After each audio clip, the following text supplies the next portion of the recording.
Friends, let's boost knowledge में आपका स्वागत है। फ्रेंड्स, आज मैं बहुत ही इम्पॉर्टेंट टॉपिक समास लेकर के आई हूँ। फ्रेंड्स, अगर आप इस टॉपिक को छोड़ जाते हैं तो आपके 2 नंबर गलत हो सकते हैं। यह टॉपिक बहुत ही इम्पॉर्टेंट है किसी भी एग्ज़ाम के लिए। अगर आपको ये वीडियो अच्छा लगे तो लाइक सब्सक्राइब ज़रूर करें और दोस्तों को शेयर करना ना भूलें, जिससे कि आपके दोस्तों को हेल्प मिल जाए। चलिए चलते हैं वीडियो की ओर। समास, जब 2 शब्दों को पास पास लाकर एक शब्द बनाया जाता है तो उनके बीच के कई शब्दों का लोप कर दिया जाता है। जैसे कि फ्रेंड्स, इसमें दिया गया है कि 2 शब्दों को पास पास ला करके एक शब्द बनाया जाता है। इसका मैं एक एग्जाम्पल से आपको समझाने जा रही हूँ। जैसे कि यहाँ पे दिया गया है, घोड़े द्वारा खींची जाने वाली गाड़ी, घोड़ा गाड़ी। जहाँ 4 राहें मिलती है, चौराहा। पति और पत्नी 2 अलग अलग वर्ड है, उसे एक में जोड़ा जा रहा है, पति पत्नी। महान आत्मा, महाआत्मा। आगे, इस प्रकार बने यौगिक शब्द समास कहलाते हैं। 2 संबद्ध पदों को पास पास लाकर एक सार्थक शब्द बनाने को समास कहते हैं। जैसे कि यहाँ पे दिया गया था कि पति और पत्नी 2 अलग अलग वर्ड हैं, उसे एक साथ मिला करके एक वर्ड बनाया गया, पति पत्नी। महान और आत्मा अलग अलग 2 वर्ड है, इसे एक वर्ड में सम्मिलित करके महात्मा बनाया गया। समास विग्रह क्या होता है फ्रेंड्स?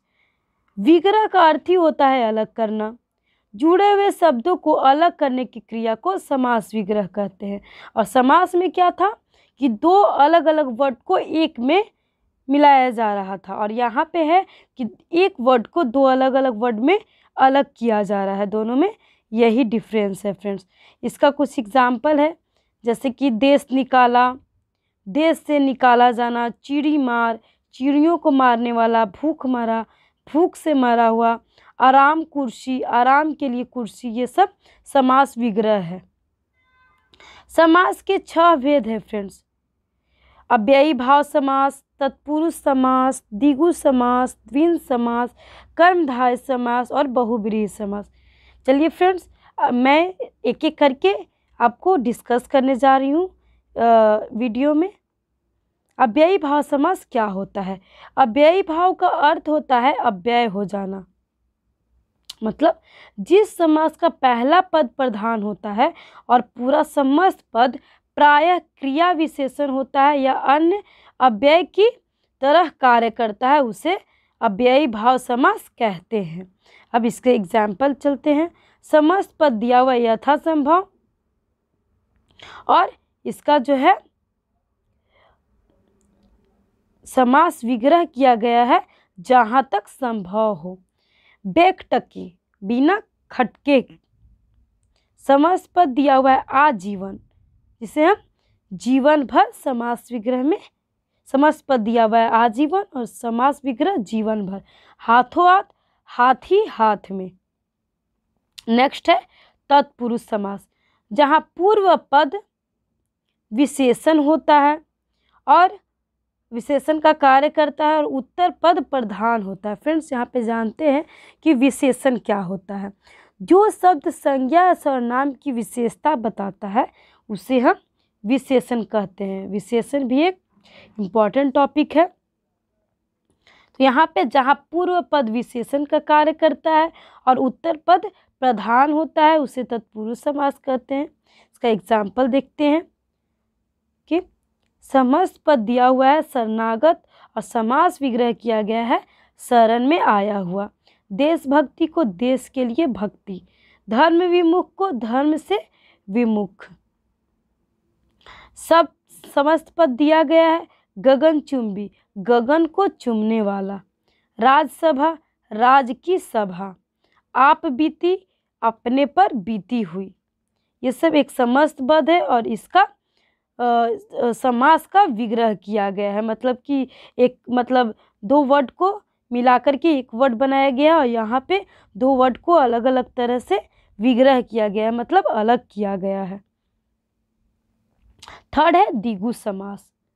जिस समास में पहला पद संख्यावाची है, फ्रेंड्स इसको ध्यान दीजिएगा, पहला पद संख्यावाची मतलब कि जैसे 1 2 3 ये सब संख्यावाची होते हैं और पूरा समास समूह या समाहार का बोध कराए उसे द्विगु समास कहते हैं। इसका एग्जाम्पल है समस्त पद। देखिए फ्रेंड्स, मैं पहले बताई थी कि 1 2 3 ऐसे करके अगर आएगा तो वो द्विगु समास। जैसे दो राहा, दो राहों का समाहार, अठवारा, 8 वारों का समाहार। फ्रेंड्स इसमें आप ध्यान दीजिएगा कि यहाँ पे मतलब जैसी संख्यावाची हो, मतलब 1 2 3 4 करके ऐसे हो, पहला पद जो हो तो वो द्विगु समास होगा। नेक्स्ट चलते हैं द्वंद्व समास। जिस समास में दोनों पद समान रूप से प्रधान होते हैं और दोनों के बीच और शब्द का लोप होता है उसे द्वंद्व समास कहते हैं। और शब्द का लोप मतलब यहाँ पे और छिपा हुआ रहता है। जैसे राजा रानी और राजा और रानी, आचार विचार, यहाँ पे और जो है आचार और विचार में ये लोप हो गया है, मतलब कि छिप गया है। नेक्स्ट है सुख दुख, सुख और दुख, दाल चावल, दाल और चावल। कर्मधारय समास। जिस समास के दोनों पदों में विशेषण, विशेष अथवा उपमान और उपमेय का संबंध होता है उसे कर्मधारय समास कहते हैं। फ्रेंड्स विशेषण तो मैंने पहले बताया, विशेष से क्या होता है, जिस शब्द की विशेषता बताई जाती है उसे विशेष से कहते हैं। जैसे कि फ्रेंड्स डब्बू मोटा लड़का है, तो डब्बू का जो वो विशेषता बता रहा है कि डब्बू क्या है, मोटा है। ठीक है फ्रेंड्स, इसका एग्जाम्पल देखते हैं। महाराज, महान राजा, विशेषण और विशेष दोनों बताया गया है इसमें। भला मानस, भला और मनुष्य, विशेषण और विशेष दोनों बताया गया है। मुख चंद्र, चंद्रमा जैसा मुख, कैसा मुख होना चाहिए, चंद्रमा की तरह। उपमेय और उपमान बताया गया। चरण कमल, कमल जैसे चरण, कैसा चरण होना चाहिए, कमल की तरह। उपमेय और उपमान दोनों बताया गया है। बहुब्रीहि समास। जब दो शब्द समास युक्त होकर किसी तीसरे शब्द का विशेषण बन जाते हैं तो उसे बहुब्रीहि समास कहते हैं। जैसे कि समस्त पद दिया हुआ है कमल नयन, कमल जैसे नयन वाला। मुंह तोड़, मुंह को तोड़ देने वाला।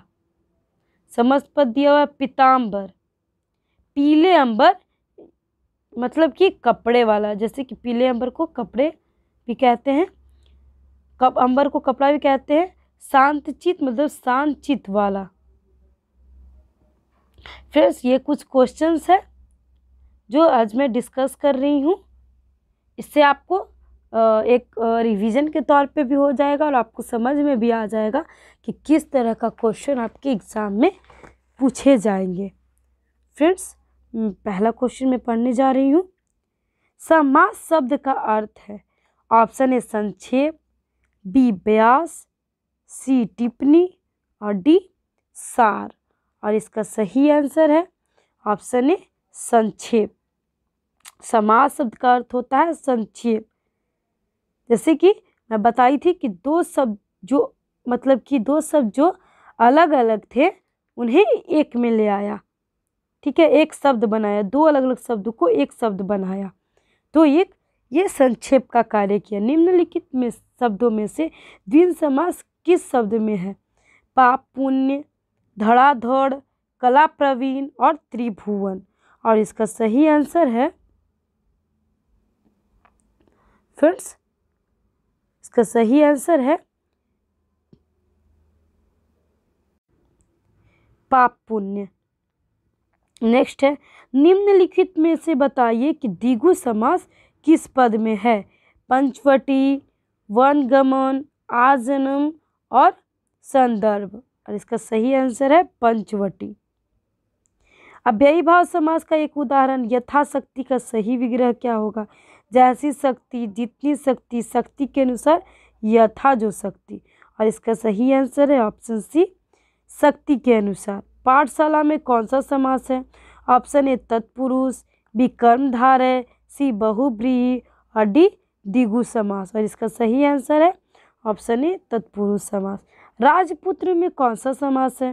कर्मधार है कि द्विंद है कि संबंध तत्पुरुष है कि बहुब्रीहि है? और इसका सही आंसर है संबंध तत्पुरुष।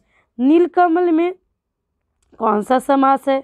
ऑप्शन ए तत्पुरुष, बी कर्मधार है, सी द्विंद और डी बहुब्रीहि समास। और इसका सही आंसर है ऑप्शन बी कर्मधार है। लंबोदर में कौन सा समास है? ऑप्शन ए नज्ञ, बी कर्मधार है, सी द्विंद और डी बहुब्रीहि। और इसका सही आंसर है ऑप्शन डी बहुब्रीहि। पंकज में कौन सा समास है? ऑप्शन ए कर्मधार है, बी बहुब्रीहि, सी द्विंद और डी द्विगु। इसका भी वही आंसर है बहुब्रीहि। अभी अनभिज्ञ में कौन सा समास है? बहुब्रीहि, कर्मधार, अव्ययी भाव और नज्ञ। और इसका सही आंसर है नज्ञ, ऑप्शन डी। फ्रेंड्स, ये जो नज्ञ है समास, ये तत्पुरुष समास का भेद है। प्रत्येक में कौन समास है? ऑप्शन ए कर्मधार है, बी तत्पुरुष, सी अव्ययी भाव और डी नज्ञ। और इसका सही आंसर है ऑप्शन सी अव्ययी भाव। चौराहा में कौन सा समास है? द्विगु, द्विंद, नज्ञ और अव्ययी भाव। फ्रेंड्स, मैं ऊपर बताई थी कि ये जो संख्यावाची जो स्टार्टिंग का पद में जो आता है संख्यावाची, तो वो द्विगु समास होगा, ऑप्शन ए। फ्रेंड्स, इस वीडियो में इतना ही। अगर आपको हमारा ये वीडियो अच्छा लगा तो please like, share and subscribe ज़रूर करें। Thanks friend.